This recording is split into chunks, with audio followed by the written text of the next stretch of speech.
अस्सलामुअलैकुम दोस्तों। मेरा नाम शेख नुमान है और मैं एडवोकेट हाई कोर्ट हूँ। और आज हमारा 5 डेज ट्रेनिंग सेशन का ये आज लास्ट सेशन है।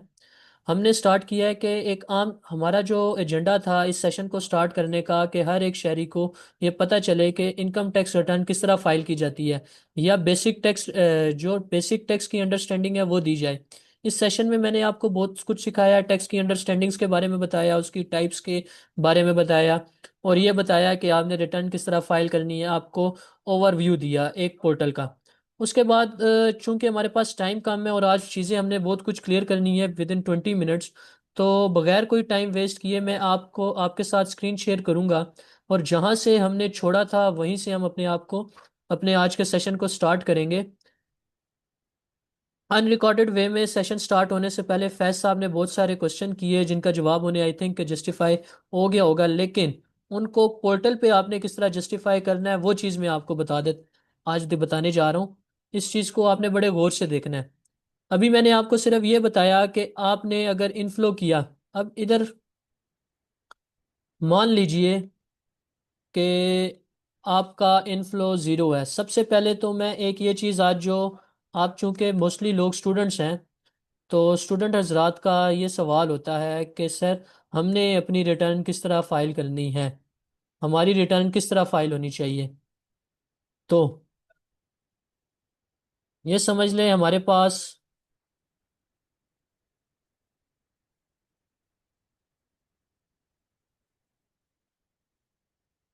अच्छा, अब एक चीज़ मैंने आपको बताई, चूंकि स्टूडेंट का कोई सोर्स ऑफ इनकम नहीं होता, तो उसकी रिटर्न किस तरह फाइल करेंगे। उसकी रिटर्न फाइल करना बिल्कुल ही आसान है। वो मैंने आपको पहले दिन के सेशन में इसलिए नहीं बताया कि आप चीज़ों को फोर ग्रांड ना ले लें। आपने स्टूडेंट की 114 की कंप्लाइंस नहीं करनी। आपने क्या नहीं करनी, आपने किसी स्टूडेंट की जिस स्टूडेंट की या किसी ऐसे शख्स की जिसकी कोई इनकम ही ना हो, जो उल्टा घर से लेता हो, जो घर वालों पे बोझ हो या घर वालों के एक्सपेंसेस पे चल रहा हो, तो उसने सिर्फ और सिर्फ अपनी वेल्थ स्टेटमेंट फाइल करनी है। आप इधर देख रहे होंगे मैंने सारी एंट्रीज को नील पे कर दिया है। आपने क्या करना है, वेल्थ स्टेटमेंट के टैब पे आना है। इधर सबसे नीचे एक ऑप्शन बना हुआ है contribution in expenses by family members, ये आप देख रहे होंगे। अब मान लीजिए एक स्टूडेंट है, वो साल का अपने घर वालों से 10 लाख रुपए ले रहा है। वैसे तो इतना मिलता नहीं है, तो मान लीजिए कि अगर वो ले भी रहा है, तो आपने ये देखा होगा, मैंने इधर contribution in expenses by family members में 1 मिलियन डाला, और जब मैं रिकनसाइल अमाउंट की तरफ गया तो ये मेरा माइनस में गया। इसका मतलब ये मेरे पर्सनल एक्सपेंसेस में आ गया।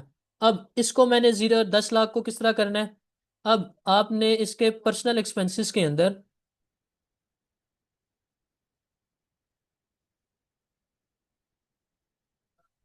आपने गैदरिंग में कर दिए 1 लाख, एजुकेशन पे कर दिए आपने 7 लाख। जैसे ही आप इसको कैलकुलेट करेंगे और अपनी रिकनसाइल अमाउंट के ऊपर आप देख रहे होंगे कि 2 लाख ऑटोमेटिकली आपको शो हो गया। अब इस 2 लाख रुपए को आप कह दें कि आपने इसी तरह आपने सिर्फ और सिर्फ अपने इधर जो जितना भी आपने कंट्रीब्यूशन लिया होगा, ये ज़रूरी नहीं कि ये स्टूडेंट, कोई भी शख्स जो कि सोर्स ऑफ इनकम जिसका कुछ भी नहीं है, उसने इस टैब के अंदर अपनी एंट्री करनी है जितना उसने सालाना लिया। फिर उसने इस टैब के अंदर रहते हुए या तो अपने एक्सपेंसेस डिक्लेयर कर देने हैं, या वो अपने एसेट्स को डिक्लेयर करेगा यहाँ के पे। अब मान लीजिए कि एक शख्स ने 8-10 लाख रुपए लिए, 8 लाख रुपए। अब ये दूसरा वाला टैब चूंकि ये बिल्कुल नहीं है, तो इधर आप देख रहे हैं एग्रीकल्चरल प्रॉपर्टी है, आगे प्लस का निशान है। आप और बहुत सारी चीज़ों खानों के आगे आपको प्लस का निशान लगा रहा होगा। इस प्लस का मतलब ये होता है आपने इस पे प्लस करना है प्रॉपर्टी। मिसाल मिसाल के तौर पे इस स्टूडेंट के पास एग्रीकल्चरल प्रॉपर्टी है, एग्रीकल्चरल लैंड है 5 कनाल की। उधर आप इसका एड्रेस लिख देते हैं ABC। इसको जैसे ही सबमिट करेंगे, आप उसके कह दें कि इसके पास जो एग्रीकल्चर प्रॉपर्टी है, अगर तो मैं इधर 2 लाख की डालूंगा अनरिकनसाइल अमाउंट ज़ीरो हो जाएगी। मैं इधर डाल देता हूँ इसके पास जो प्रॉपर्टी है वो है 6 लाख रुपए की, तो मेरी अनरिकनसाइल अमाउंट आप देखिएगा प्लस में चली जाएगी। जैसे ही मैं रिकनसाइल अमाउंट पे गया, तो ये देख रहे हैं ये 4 लाख प्लस में आ गई। अब इधर आपने क्या करना है कि इसके जब आप किसी बंदे की रिटर्न फाइल कर रहे होते हैं स्टार्ट में, ये बहुत, चूंकि ये पूरा सेशन ही बहुत कीमती है, तो इस चीज़ को आपने जहन में रखना है इस सेशन में, कि अगर एक बंदा जिसकी रिटर्न आप फर्स्ट टाइम फाइल कर रहे हैं, जाहिर सी बात है या तो वो उसके पास एसेट्स पहले से मौजूद होंगे, या उसने या उसके पास कुछ भी नहीं होगा। अगर कुछ नहीं होगा तो आपने उसके प्रीवियस एसेट्स को जीरो कर देना है। अगर उसके पास है तो सबसे पहले जाके आपने इसके नेट एसेट प्रीवियस ईयर के अंदर ये कर देना है कि ये जो 6 लाख रुपए हैं ये इसके पास पुराने पड़े हुए हैं। जैसे ही मैं कैलकुलेट करूंगा, अब आप देखेंगे जैसे ही मैं नीचे आऊंगा दोबारा से मेरे पास 2 लाख रुपए, 2 लाख रुपीज जो है इनफ्लोज में आ जाएंगे कि अब आप बताएं आपने 2 लाख का क्या किया। अब इस साल मैं क्या करूंगा, अब आप देख रहे होंगे इधर खाने के अंदर मेरे प्रीवियस ईयर के एसेट 6 लाख हो गए। मैंने कहा कि वो जो प्रॉपर्टी इनहेरिटेंस की है वो मैंने डाल दी प्रीवियस ईयर में। अब मेरे पास 2 लाख रुपए बच गए। अब मैं इधर आता हूँ, इधर ये देखें, इधर आप एग्रीकल्चरल इनकम कोई है तो उसकी एंट्रीज आप यहाँ पे करेंगे, उसकी मालियत लिखेंगे। अगर आपके पास कोई कमर्शियल प्रॉपर्टी है तो उसकी एंट्री यहाँ पे करेंगे। अगर आपने कोई, आपके पास बिजनेस कैपिटल है तो उसकी डिटेल दे के वहाँ पे एंट्री करेंगे। अगर आपके पास कोई इक्विपमेंट पड़ा है तो उस इक्विपमेंट के उस इक्विपमेंट की एंट्रीज आप यहाँ पे करेंगे। इसी तरह अगर आपके पास कोई मवेशी है उसकी एंट्री यहाँ पे करेंगे।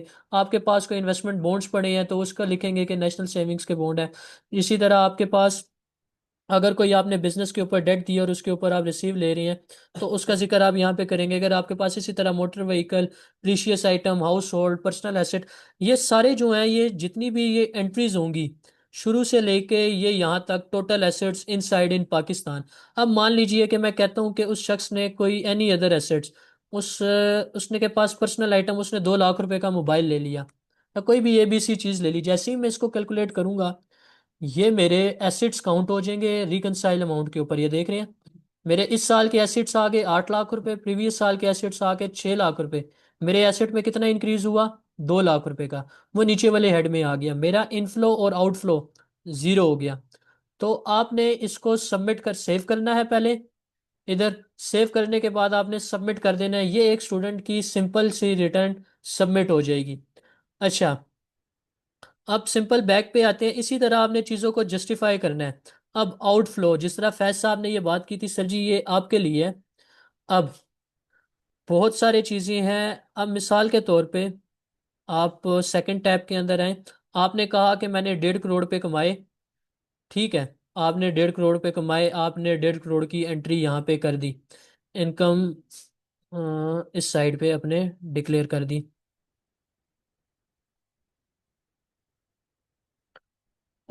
ठीक हो गया। इसको जैसे ही मैंने कैलकुलेट किया, अब अब सर जी आप कहते हैं कि आपने 1.5 करोड़ कमाया और आपके साथ कोई हाथ करके चला गया, लेट्स सपोज कर गया। वैसे तो आपके साथ किसी के करने की जरूरत नहीं है। तो आपने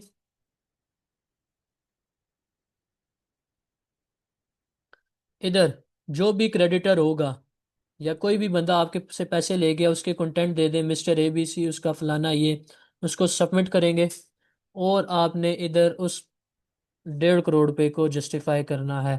जैसे ही आप इक्वल करेंगे देखेंगे वो कह रहा है कि 14 लाख इस पे रिकनसाइल अमाउंट पे 3 करोड़। अच्छा, इसमें बहुत ज़्यादा मैसअप इसलिए भी हो रही है क्योंकि मैंने पुरानी एंट्रीज को मिस नहीं किया। तो पुरानी एंट्रीज को मैं इधर जस्टिफाई करता हूँ। इधर अपने एक्सपेंसेस जो है मुझे बढ़ाने पड़ेंगे। इधर आपने अपने जैसे ही एक्सपेंसेस जस्टिफाई, इधर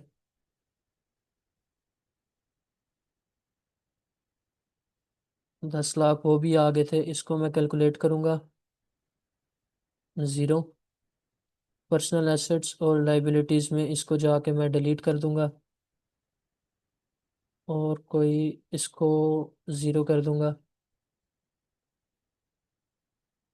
सिर्फ ये एक एंट्री होनी चाहिए, कैलकुलेट ये।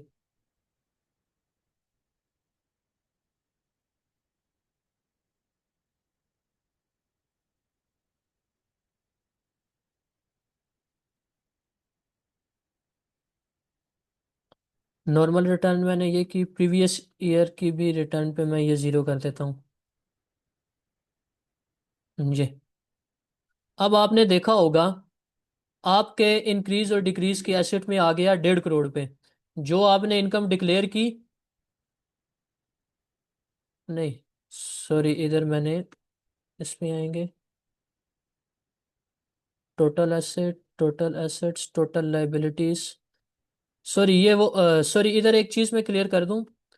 इधर आपने वो लाइबिलिटीज की एंट्रीज करनी है जो कि आप, आपके ऊपर इनकर है। सॉरी, ये आउटफ्लोज की एंट्रीज आपकी, जल्दी में मैंने यहाँ पे कर दी है, एडजस्टमेंट इन आउटफ्लोज। ठीक है, ये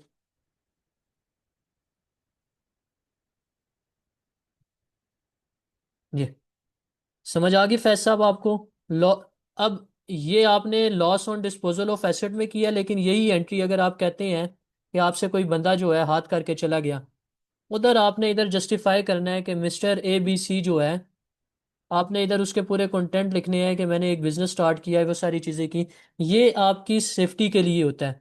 आपने इधर उसको कंटेंट को, एक स्टोरी को लिखना है शॉर्ट में, और उधर आपने ये जस्टिफाई इधर कर देना है कि ये आपके 15 करोड़ पे इस तरह लॉस में चले गए। अच्छा, अब आपने अगर किसी को गिफ्ट दिया है, मान लीजिए कि आपसे बंदा 1.5 करोड़ का नहीं 1 करोड़ का हाथ करके गया है। ठीक है, इसको आप कैलकुलेट करें और ये कर लें कि आपने किसी को 30 लाख रुपए मुझे गिफ्ट कर दिए। वैसे नामुमकिन सी बात है, चले मान लेते हैं कर दिए। तो जैसे ही मैं कैलकुलेट करूंगा, ये देखें, फिर भी वो कहेगा 20 लाख रुपए का हिसाब दो। अब मैं कहता हूं कि इन्होंने कोई प्रॉपर्टी परचेज की थी, और उस प्रॉपर्टी के ऊपर जो है इनको 20 लाख रुपए का लॉस हो गया। ठीक है, इसको जैसे ही मैं करूंगा, मेरा आउटफ्लो जीरो हो जाएगा। आपने देखा, ये सिर्फ और सिर्फ आपकी एक्सरसाइज के लिए, आपको बताने के लिए है कि आपने हमेशा जब भी अपनी रिटर्न फाइल करनी है, इनफ्लोज और आउटफ्लोज को इक्वल करना है। जब आप इक्वल करेंगे तभी जाके आपकी रिटर्न फाइल होगी। तो मुझे उम्मीद है कि आज के सेशन को हम यहाँ पे कंप्लीट करते हैं, और आज आप लोगों ने बहुत कुछ सीखा। अच्छा, इधर एक और ट्विस्ट की बात आ जाएगी। मान लीजिए कि आपने ये सारी एक्सरसाइज कर ली। वैसे तो आप लोगों की रिटर्न फाइल अभी, अगर तो आप बिजनेस सैलरीड पर्सन है, बिजनेस प्रॉपर्टी है, कैपिटल गेन, अदर सोर्सेज हैं, तो आपकी रिटर्न सेव करके जैसे ही आप सबमिट करेंगे तो हो जाएगी। लेकिन अगर कोई शख्स, अगर वो बिजनेसमैन है, तो उसकी रिटर्न अभी भी एरर शो करेगी। उसके लिए आपने क्या करना है? अच्छा, मोस्ट ऑफ द टाइम आपने ये चीज़ ध्यान में रखनी है। मैंने आपको ये डाटा के ऊपर वाला खाना बताया था, amortisation, depreciation, minimum tax, option out of PTR, payments, company director, attachment, attributes. अच्छा, अब थोड़ा सा मैं आपको इसके ऊपर ओवरव्यू दे दूं। अगर कोई कंपनी है या कोई भी इंसान है, अगर उसने कोई बिजनेस डाला और इस बिजनेस की जो एसेट्स हैं, मान लीजिए कि अगर आपने कोई एसिड्स लिए, वो चीज़ें बढ़ रही हैं, तो वो आपने मोनेटाइजेशन के ऑप्शन में जाके आपने उसको जस्टिफाई करना है। इसी तरह अगर आपने किसी जगह पे कोई इन्वेस्ट की, वहाँ पे उसकी कोई वैल्यू वर्थ गिरती है, तो आपने जाके उसकी डेप्रिसिएशन के खाने में उसकी एंट्रीज करनी है। इसी तरह आपने ये जस्टिफाई करना है कि किन चीज़ों के ऊपर मुझे मिनिमम टैक्स मेरा लिया जा चुका है। इसी तरह आपने पीटीआर अमाउंट्स का बताना है। इसी तरह आपने अपने पेमेंट सेक्शन का बताना है, कौन सी मेरी पेमेंट अनक्लेम है। ये ऑप्शंस वो लोग एग्जॉस्ट करते हैं जिनकी सेल्स टैक्स रिटर्न्स होती हैं, जो कि अपनी बिजनेस रिटर्न को सेल्स टैक्स रिटर्न के साथ इक्वली चला रही होती हैं। फिर जब अगर आप कोई कंपनी की रिटर्न फाइल कर रहे हैं, तो इधर आपने उनके डायरेक्टर्स के बारे में बताना है, उनके प्रोपोर्शन के बारे में बताना है, और उनके शेयर के बारे में बताना है, ताकि आपकी रिटर्न में आप इसको ऐड कर सकें। फिर इसी तरह अटैचमेंट। अच्छा, ये जितनी मैंने आपको बिजनेस रिटर्न की बात बताई है, या कोई भी आप बिजनेस कर रहे हैं, अगर तो आपका चार्टर्ड अकाउंटेंट है, तो आपने अपने जितनी अकाउंटिंग है वो यहाँ पे ऐड फाइल के सेक्शन में जाके आपने अपनी एक्सेल की वर्किंग को यहाँ पे अंदर अपलोड करना है। अपलोड प्रोफेशनल तरीके से करना है, और प्रोफेशनल तरीके से अकाउंट्स बनाने हैं। क्योंकि ये 5 दिन का सेशन था, मैंने आपको ऊपर ऊपर से ओवरव्यू दिया, वर्किंग करना सिखाई।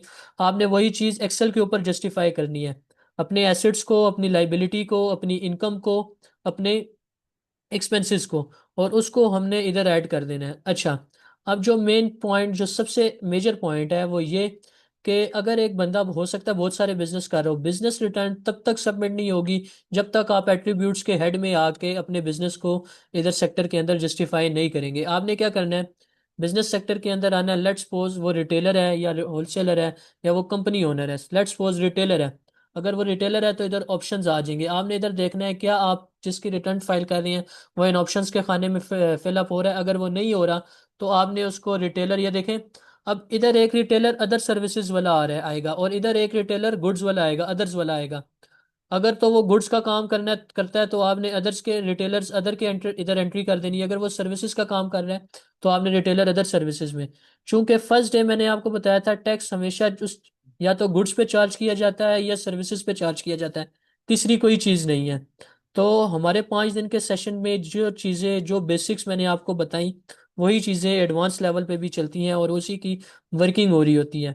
उम्मीद है आप लोगों को 5 दिन के सेशन में बहुत कुछ सीखने को मिला होगा। तो उम्मीद करता हूँ कि आप दोस्तों ने बहुत कुछ सीखा होगा। अब आपसे मैं फॉर्मली क्वेश्चंस लेता हूँ। आपको अगर कोई चीज़ नहीं समझ आई तो वो आप मुझसे शेयर कर सकते हैं, बताएं। अगर आपका कोई क्वेश्चन सेशन है तो I am open for it, for this.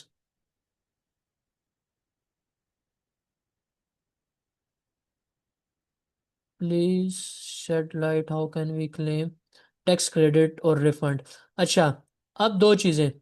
Refund जब आपका बन जाता है तो रिफंड के लिए आपने अलग से एप्लीकेशन देनी है। ये आप देख रहे हैं इधर। चूंकि अभी ये सेशन चल रहा है इसको मैं क्लोज कर देता हूँ, इस टैब को।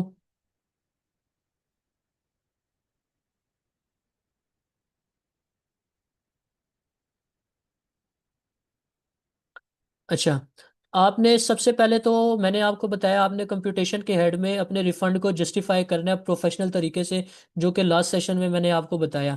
अब आपने अपने उस रिफंड के लिए इधर रिफंड में आना है और इस रिफंड की एप्लीकेशन को बताना है कि आपने एक्सेस में दिए या आपको कंपनसेट किया जाए। अच्छा, मोस्टली मैं आपको एक चीज़ बता दूं अच्छा, रिफंड पाकिस्तान में बहुत कम लोगों को मिलता है। रिफंड के लिए कमिश्नर के लिए आपको दोबारा से एफटीओ फेडरल टैक्स ombudsman के पास जो है फाइलिंग करनी पड़ती है। आपसे सरकार टैक्स लेना जानती है, देना नहीं जानती। ये चीज़ मिस्टर एक्स वाई जी आपको मैं क्लियर कर दूं। और जो टैक्स क्रेडिट्स हैं, टैक्स क्रेडिट्स भी आपने अगर पिछले सेशंस ज्वाइन किए तो मैंने टैक्स क्रेडिट को बहुत डिटेल में बताया है कि टैक्स क्रेडिट आपको चंद चीज़ों के ऊपर दिया जाता है और वो भी वो जो नोटिफाइड होंगी। लेट्स सपोज आपने किसी जगह पे कंट्रीब्यूशन की, जैसे कि ए, आगा खान ट्रस्ट के अंदर आपने कोई फंडिंग की है, या वो फंड या वो सोसाइटीज़ या वो इदारे जिसको आपकी फेडरल गवर्नमेंट नोटिफाइड करती है, उसके ऊपर जितनी आपने ने फंडिंग की होगी उसको आपका उसके ऊपर आपको टैक्स क्रेडिट मिलेंगे। उस टैक्स क्रेडिट को आप तभी क्लेम कर सकते हैं जब आप उस टैक्स क्रेडिट की बकायदा सबूत देंगे और उसको क्लेम करेंगे। और ये सारी चीज़ें हम अपने कंप्यूटेशन के हेड के अंदर टैक्स क्रेडिट के अंदर इसको जस्टिफाई करेंगे। आई होप कि आपके दोनों क्वेश्चन सर क्लियर हो गए होंगे मिस्टर एक्स वाई जी। जी, और किसी का जी मोइस। सर मेरा क्वेश्चन ये है कि सर हम जब किसी की रिटर्न फाइल हम कर रहे होते हैं तो उसमें पूरे साल की जो हमें एविडेंस देने होते हैं कि हम लोगों ने मेंटेनेंस पे क्या किया, फोन चार्जेस क्या थे, हमारे सैलरीज क्या थी, तो सर वो एविडेंस भी एफबीआर मांगती है या हमें सिर्फ फर्जी उनको बताना होता है जो हमने अपने माइंड में बनाया हुआ होता है जो एक्चुअल में होता है, या हमें उनको रसीद भी देनी होती है कि भाई ये हमारे जो है एक्सपेंस हुए हैं। देखें, ये ना टैक्स जो है ना एक ऐसी चीज़ है जिसका हिसाब किताब एज ए अगर आप टैक्स कंसल्टेंट है ना, मैंने आपको फर्स्ट डे कहा था कि टैक्स कंसल्टेंट का या टैक्स लॉयर का काम होता है अपने क्लाइंट को प्रूव करना। आपने उससे ज़्यादा से ज़्यादा उसकी डॉक्यूमेंटेशन का प्रूफ लेना है।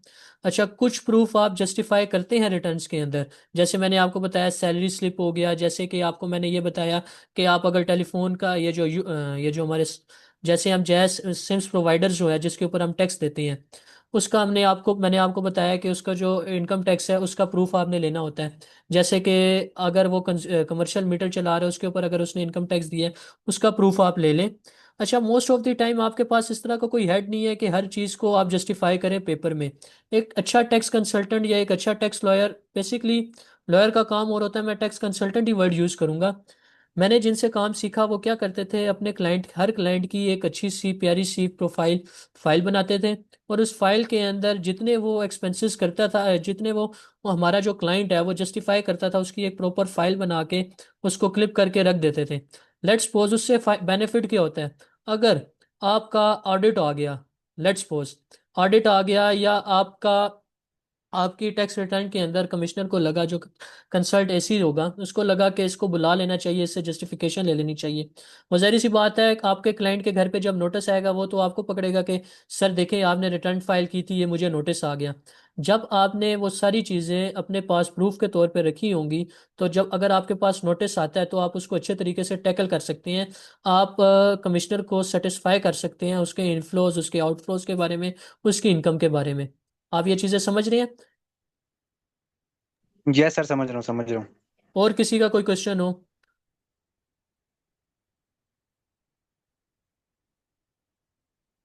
Sir how would FVR know that we earn amount this year और समथिंग लाइक दैट? मुझे लगता है देखें, एफ जो हमारी सरकार है ना, उसके पास देखें उसने इतना इंटीग्रेटेड सिस्टम कर दिया है। अब एक बंदा अगर कोई बिजनेस कर रहा है ना, तो वो हमेशा कोई ना कोई ट्रेस छोड़ता है। मैं हमेशा ये एक चीज़ आपको मैंने फर्स्ट सेशन पे भी की थी, every transaction has a trace. आप ऐसा नहीं हो सकता, अगर आप किसी के साथ कैश में भी कोई बिजनेस कर रहे हैं ना, उसका ट्रेस होता है। ये चीज़ अपने जेहन में रखें।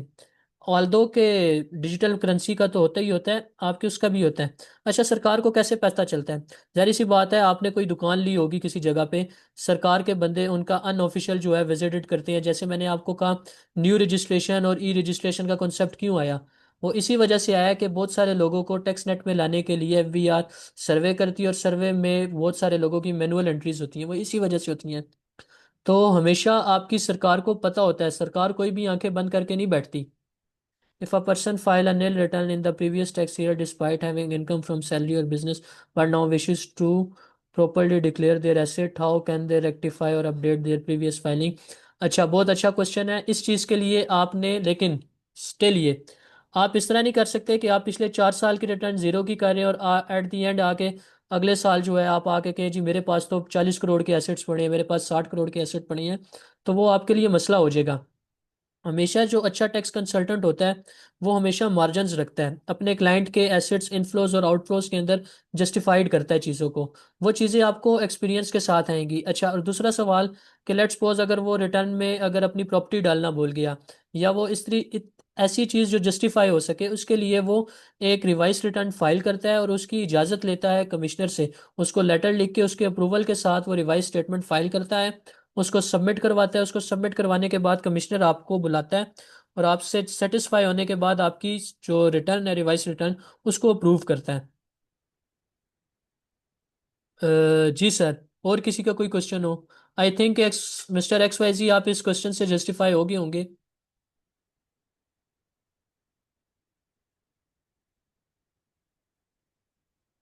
किसी और का कोई क्वेश्चन अगर नहीं है तो ओके हो गया। सर हमेशा अपने लर्निंग के प्रोसीजर को स्टार्ट रखें, क्योंकि जितना इंसान सीखता है या जितना चीज़ों को बताता है, अगर आप कुछ चीज़ें सीख रहे हैं तो मैं आपसे यही उम्मीद करूंगा कि आप दूसरों को भी सिखाएं, ना कि दूसरों को हलाल करें। ठीक है? इल्म हमेशा सीखने से आता है, और इसी वजह से मैंने इस सेशन को स्टार्ट किया। तो और उम्मीद करता हूँ आप लोग इससे अर्निंग भी करेंगे, ब्लेंडर कम से कम मारेंगे, और चीज़ों को अच्छे तरीके से प्रोफेशनल वे से डील करेंगे। अगर मज़ीद कोई चीज़ या कोई चीज़ रह जाती है तो आप लोगों ने मुझसे पूछना है। और जल्दबाजी, कभी भी टैक्स रिटर्न फाइल करते हुए आपने जल्दबाजी नहीं करनी।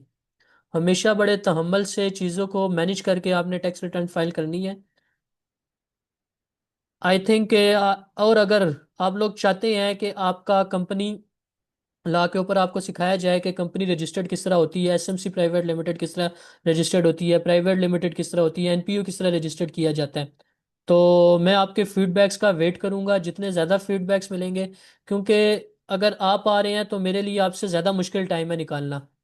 और ये वो चीज़ें हैं जिसको अगर मैं सिखा रहा हूँ तो मेरे बहुत सारे दोस्त हैं बाहर, मेरे हल्के वाले, मुझसे नाराज़ हो रहे हैं कि आप ऐसा जरिया क्यों बना रहे हैं कि लोगों को सिखा रहे हैं इस चीज़ों से, और वो भी ऐसे पीक सीजन के बीच में। मेरा मानना ये है कि ये जो टैक्स रिटर्न है ये हर शहरी को आनी चाहिए, और वो इसको सीखे, ये सिर्फ चंद लोगों तक महदूद ना रहे। उम्मीद है आपने इन 5 डे सेशन में बहुत कुछ सीखा होगा। लास्टली, आपको with in 2 to 3 days group के अंदर एक गूगल डॉक्स की शेप में एक टेस्ट दिया जाएगा, और और वो शख्स जो कि उस टेस्ट को विद इन 30 मिनट्स जो है प्रूव करेगा या देगा, उसको पास करने के बाद उसको सर्टिफिकेट्स इशू किए जाएंगे। उम्मीद करता हूँ आपने बहुत कुछ सीखा होगा। और इस लर्निंग से आप मेरे लिए जज़ाय खैर का एक ज़रिया बनेंगे। तो दोस्तों बहुत अच्छा लगा आपसे मिलके। अल्लाह हाफिज़।